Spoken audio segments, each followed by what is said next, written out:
Assalamualaikum warahmatullahi wabarakatuh.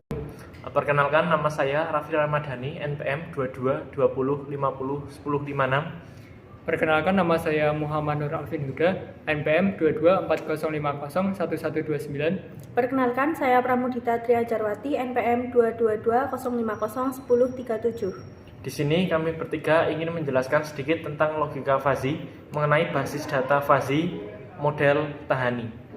Oke, mungkin langsung saja ke videonya. Sistema Fuzzy Database. Fuzzy Database. Data merupakan representasi dari fakta atau gambaran mengenai suatu objek atau kejadian. Sedangkan basis data atau database adalah cara mendokumentasikan berbagai macam data yang kemudian dimanajemen dengan sebuah sistem untuk kemudian disimpan dalam sebuah media penyimpanan. Dalam basis data, data yang ada tidak hanya sekedar diletakkan dan disimpan begitu saja dalam sebuah media penyimpanan, akan tetapi dikelola dengan sistem pengaturan tertentu. Manajemen database adalah praktik mengelola data secara efisien, termasuk penyimpanan, pengorganisasian, dan pengambilan data. Logika fuzzy di sisi lain adalah suatu metode matematis yang digunakan untuk memodelkan dan mengatasi ketidakpastian dan ambigu dalam pengambilan keputusan.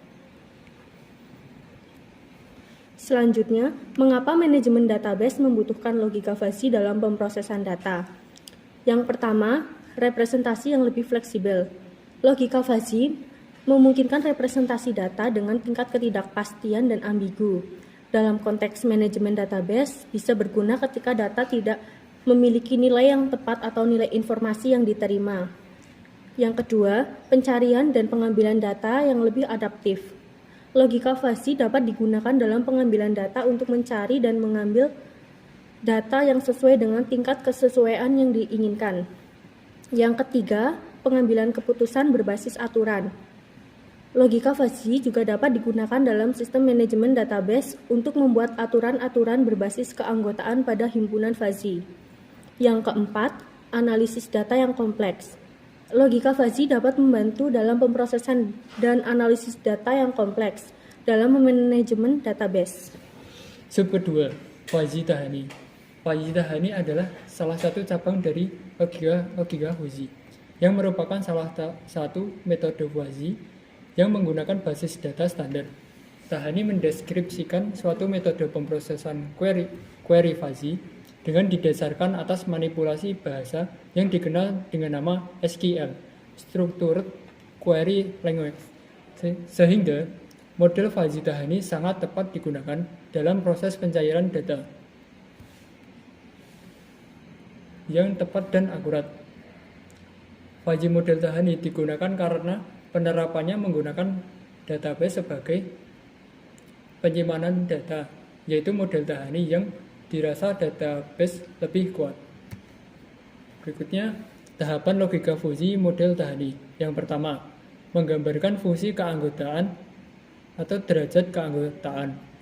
Fungsi keanggotaan, membership function, adalah suatu kurva yang menunjukkan pemetaan titik-titik input data ke dalam nilai keanggotaannya. Sering juga disebut dengan derajat keanggotaan, yang memiliki internal antara 0 sampai 1.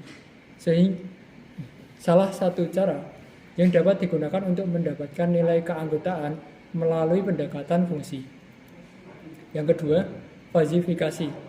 Fuzzifikasi adalah perhitungan fuzzy, yaitu pengubahan nilai tegas ke nilai fuzzy.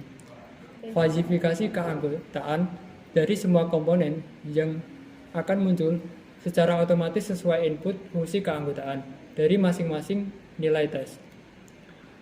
Yang ketiga, yaitu membuat rekomendasi keputusan. Desain program kerja ini diakhiri dengan rekomendasi untuk pengambilan keputusan. Desain rekomendasi keputusan dilakukan dengan terlebih dahulu menentukan wire strength. Ya, langsung saja masuk ke studi kasus. Di sini studi kasus terdapat nilai dari calon taruna dan taruni yang sedang mendaftar. Dan setelah mengikuti tes, nilai akan tertampil pada gambar di samping berikut. Nah, di sini terdapat 10 nama dengan nilai, ada nilai TKD, nilai TKB, nilai wawancara, dan nilai BTA. Nah, dari nilai di sini akan diambil 4 orang calon taruna dan taruni dengan mempertimbangkan nilai TKD, TKB, wawancara, dan BTA yang paling tertinggi dengan menggunakan logika fuzzy metode Tahani. Nah, di sini yang pertama itu menentukan fungsi derajat keanggotaan. Nah, untuk untuk studi kasus tersebut itu sudah ditentukan variabel input dan outputnya. Yang pertama di sini ada variabel input yaitu nilai TKD, TKB, wawancara, dan BTA. Dan nilai variabel outputnya itu ada himpunan output rendah, sedang, dan tinggi. Dan input nilainya rendah itu berada di rentang 0, 200, 250, sedang di 200, 250, 300, dan tinggi 250, 300, 500, dan yang lainnya. Ini 3 ini sama. Masuk ke nilai tes kompetensi dasar.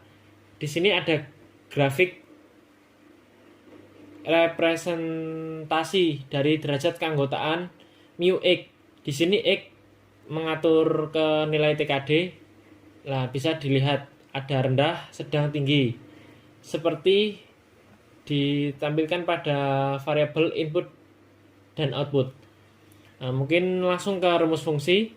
Di sini ada mu rendah TKD dengan rentang 1, yaitu untuk X lebih besar sama dengan 200. 250 dikurangi X dibagi 50 dengan rentang 200 kurang dari X kurang dari 250. Nah, di sini 50 didapat dari 200, 50 dikurangi 200. Dan terakhir ada nilai 0. Nilai 0 itu berasal dari X lebih besar sama dengan 250. Dan ada mu sedang TKD dengan syarat seperti ini.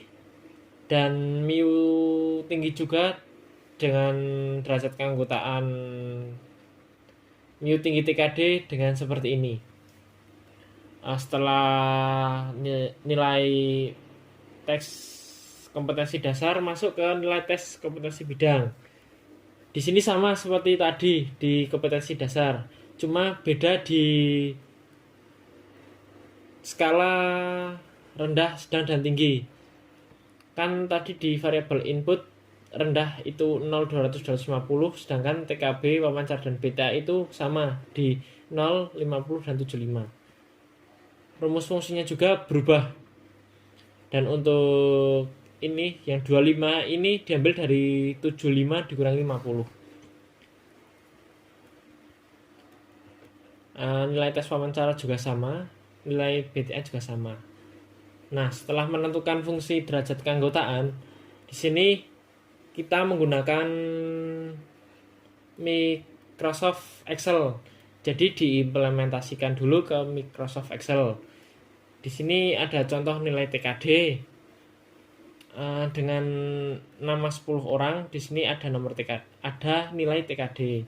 Nah, di sini ini menggunakan rumus yaitu yang rumus rendah yang X kurang dari sama dengan 200 itu menggunakan rumus if dengan menggunakan baris kolom.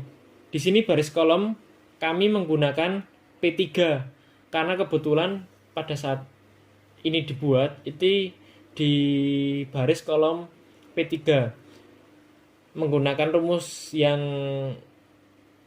kolom ini menggunakan rumus if P3 kurang dari 200 akan menghasilkan 1, jika tidak if P3 kurang dari 250 dan 250 kurangi P3 dibagi 50 akan menghasilkan 0. Dan yang baris kolom yang ini menggunakan if yang bawah. Jadi bisa langsung dilihat, ini kan 3 dari 150, ini kan termasuk ke kategori yang di bawah 200, jadi full di 1. Begitupun seterusnya, di 2 juga, 3, 4, dan 10 seterusnya, seperti itu.